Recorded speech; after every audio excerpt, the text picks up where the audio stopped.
Hybrid Cloud Show, episode 27. I'm Aaron. I'm Gary. I'm Sean. And I'm Shane. Welcome to the show about public cloud, private cloud, and everything in between. Our views here are ours and not those of our employers.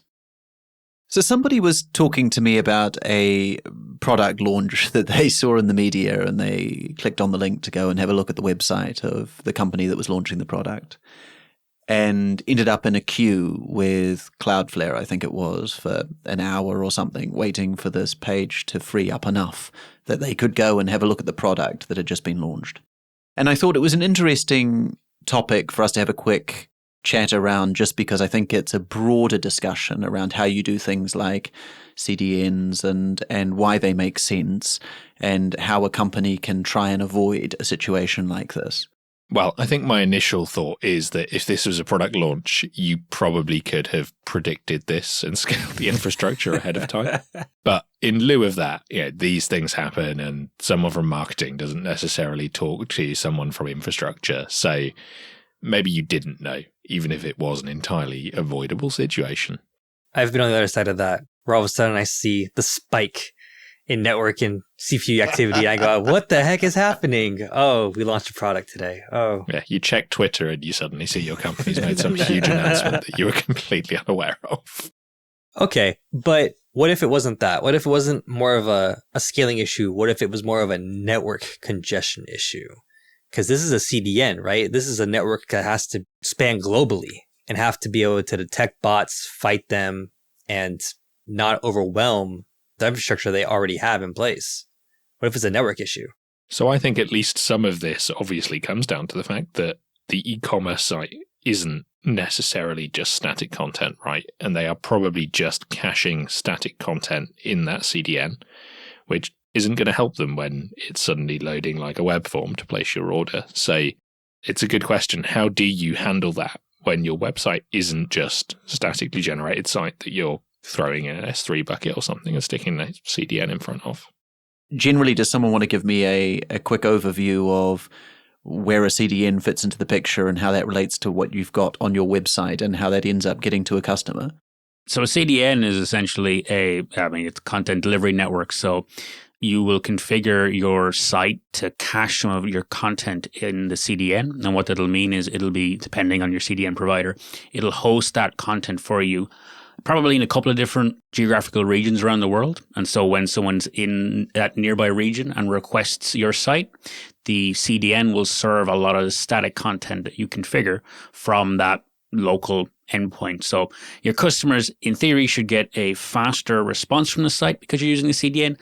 And there's also less load on your systems because you're using that CDN and the static content isn't being requested from your machines. So it's very helpful when you've got a lot of media on your site, or lots of JavaScript, basically stuff that doesn't change. But where it'll fall down is when you need to do something dynamic. So if you need someone to input something and then you get something reactive based on that, it can fail, particularly if you're hitting the server side.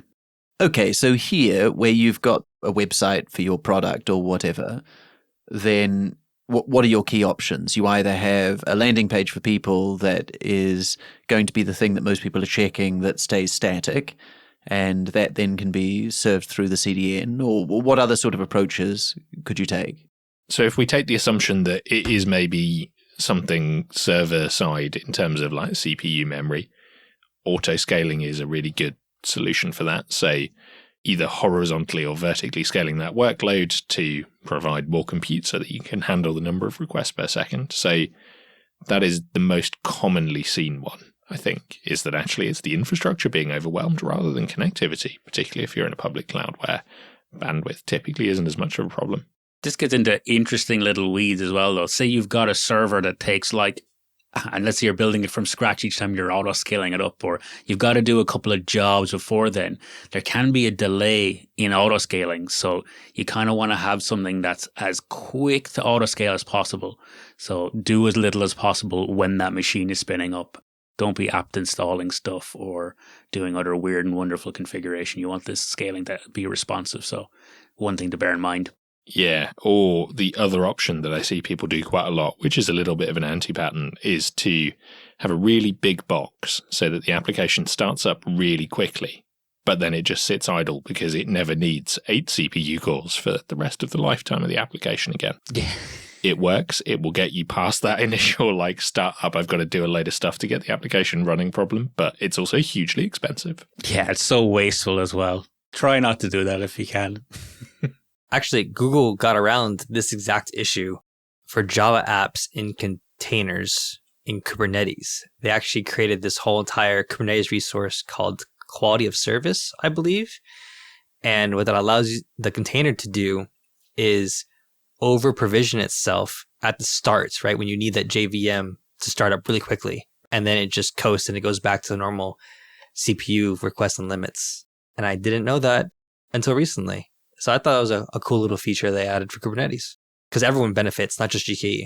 It's an alpha feature at the moment, though. And yeah, the specific use case I was thinking of would really, really benefit from it. But the cloud providers are not pulling in alpha features. So it's not particularly helpful right now. But in the future, I could see that being a really, really useful thing. One day. Good catch, Gary. I didn't realize it was alpha. So I think beyond CDNs and auto-scaling, is there anything else that this e-commerce provider could have done? I can't think of anything off the top of my head. Well, and aside from making sure that your product team is talking to your infrastructure team. Yeah, that's always helpful. Yeah, and I mean, the other option is just maintaining a base set of infrastructure that can handle slight peaks and spikes in load so that if your marketing team fairly commonly go and launch a new product without you knowing, you at least can accommodate some of that load and reduce that wait time to make the customer experience maybe a bit less bad than waiting an hour to go and see whatever shiny new thing you've launched. Again, it's costly, but if you know they've got a habit of doing it and your customer experience always suffers, then that is another option. Load testing, actually, I was thinking, is probably a good thing to do as well, because what you might think is, all of this stuff is CDN'd away. It's not going to touch the back end. You get some nasty surprise on product launch day where you're like, oh, that's calling a server for some reason. I can't CDN this problem away. So yeah, firing lots of traffic at it is probably a good shout ahead of real time to spot these things. And I guess the other thing on top of load testing is looking at metrics and traces. So working out exactly where that additional latency is added when it does call back to the server and seeing where you can possibly minimize that. It might not be you doing it as an infrastructure guy, but it's certainly something that you can help build some tooling for the developers and testers to look at. You both have very good points, because when I did that one time, I realized that not everything was being cached because I had very specific image sizes that were being in my CDN. But for anything that wasn't that size, right, a different resolution, it was hitting my servers. And then I realized, oh, okay, then I need to either enable image optimization on the CDN side, or I need to upload the other sizes so that way it hits the CDN instead of hitting my server. And I wouldn't have known that if I had taken a closer look and actually load tested it. Good call.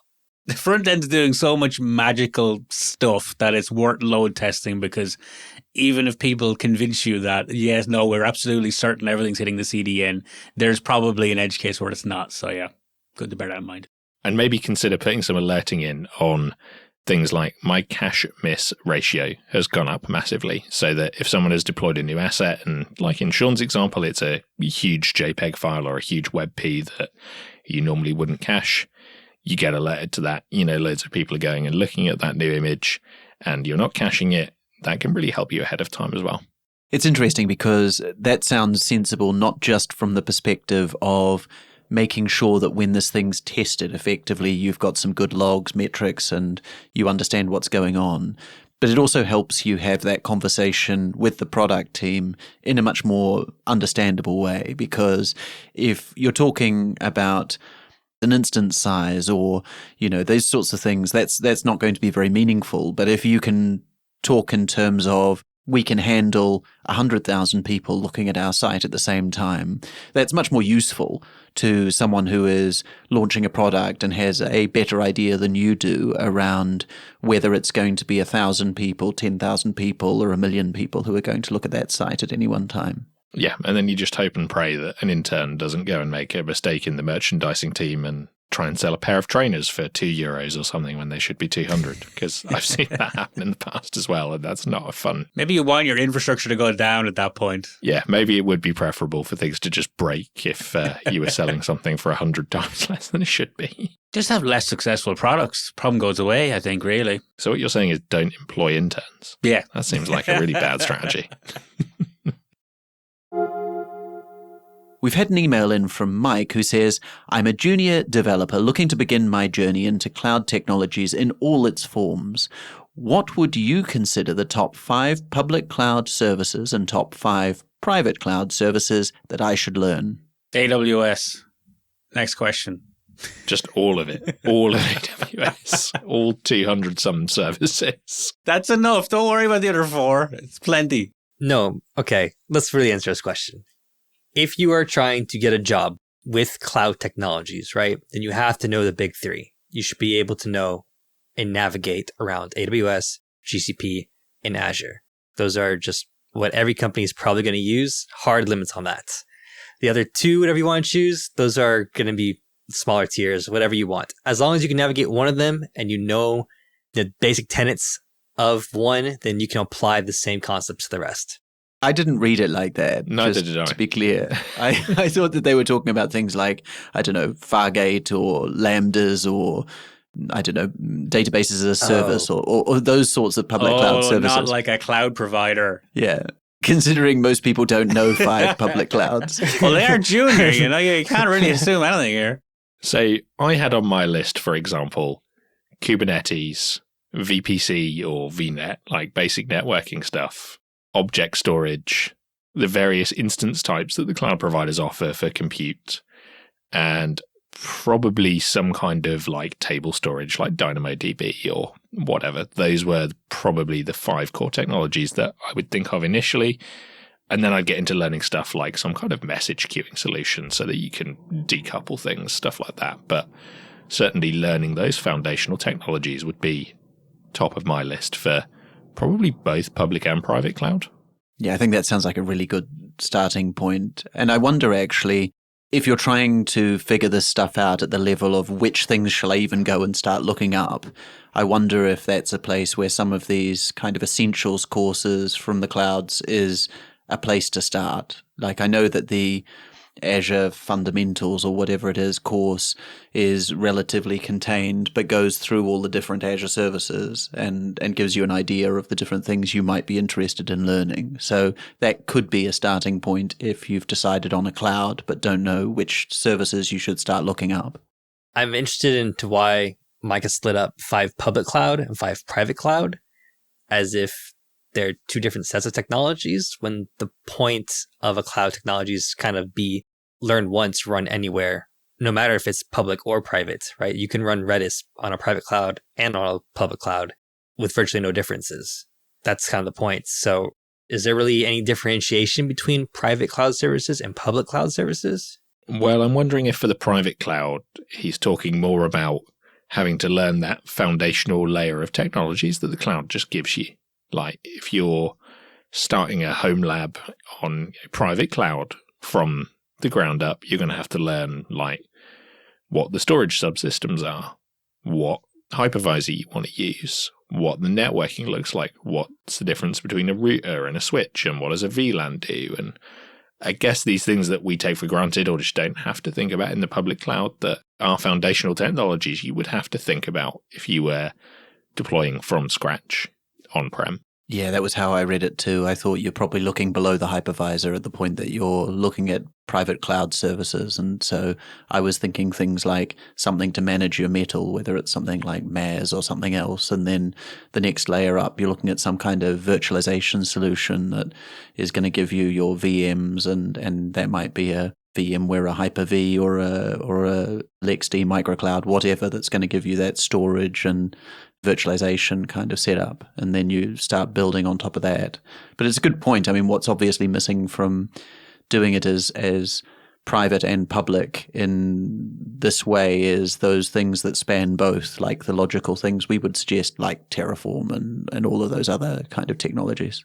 I guess the key difference is that if you're building on the public cloud, you're learning the foundational building blocks of a good architecture, like, message queuing, containers, what type of storage you ought to use for structured and unstructured data, what the difference between a relational versus non-relational database is. Like, you're learning good software architecture principles versus the private cloud. Like you said, Aaron, you're looking hypervisor down, really, in terms of what you've got to think about. And you apply the same principles on top of that, I would argue, but you're not necessarily having to think about those things in the public cloud setting. I'd challenge that a little bit in the sense that I think we would all apply the same principles once you got yourself to the VM layer. But I've seen many people who take different approaches in their private clouds than a lot of people take in their public clouds, just because the kinds of people who work in those spaces can be a bit different. So I have seen different approaches in the two, but I agree a lot of the technologies I like the most in the private cloud space are effectively giving you very cloud-like ways of talking to your virtual machines, or very cloud-like ways of talking to your bare metal hardware. And that's why they appeal to me. But you can do things in a different way on premise if that's how it fits you better. Yeah, you're right. Not everyone is setting up Minio on-prem to run their backups too, because they like the way S3 works, right? Unless you're me. I mean, that's exactly what I did. But I think Mike has a good point here, and I like his question because it challenges my basic assumptions.